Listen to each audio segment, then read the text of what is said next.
বেতকুমার, বেতকুমার, ওই দেখো।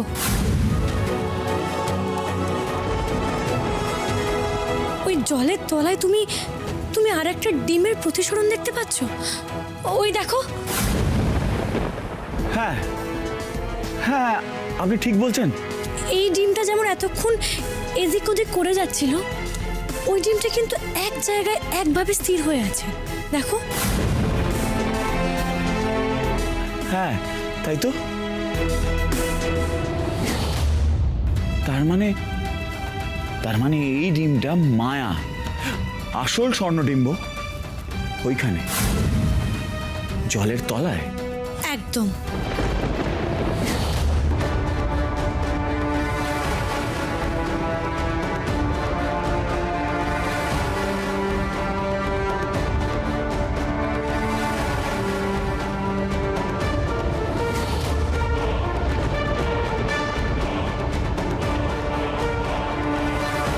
এই স্বর্ণডিম্ব তো জলের তলায়, তাহলে আমাকে স্বর্ণডিম্ব জলে হাত ডুবিয়ে তুলতে হবে।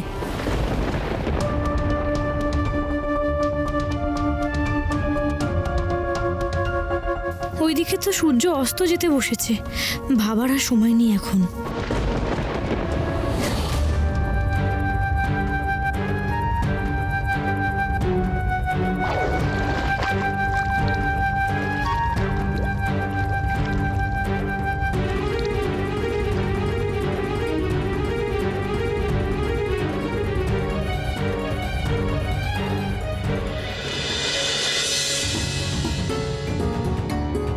বেতকুমার, এই দেখো, এইটাই আসল স্বর্ণডিম্ব, যেটা এতক্ষণ মায়া করে আমাদের দৌড়ে মারছিল, সেটা কিন্তু আর নেই, অদৃশ্য হয়ে গেছে।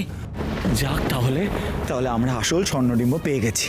এবার এই স্বর্ণডিম্ব ব্যঙ্গমা ব্যঙ্গমীকে দিলেই ওরা আমাদের পরের রাজ্যে যাওয়ার মানচিত্র দিয়ে দেবে। রাজকন্যা রূপামতি, তুই যে ভীষণ বুদ্ধিমতী। বেতকুমার আর তোকে দেখে ভরে গেল চিত্ত।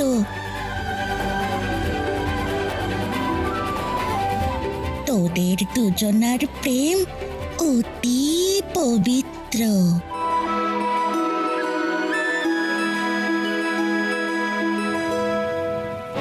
আমরা গেলে আমাদের প্রেম পবিত্র কিনা সেটা বোঝা যেত। না না, ঠিক আছে।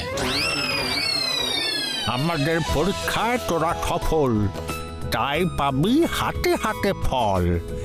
এই না তোদের উপহার, মানচিত্র পরের রাজ্যে যাবার।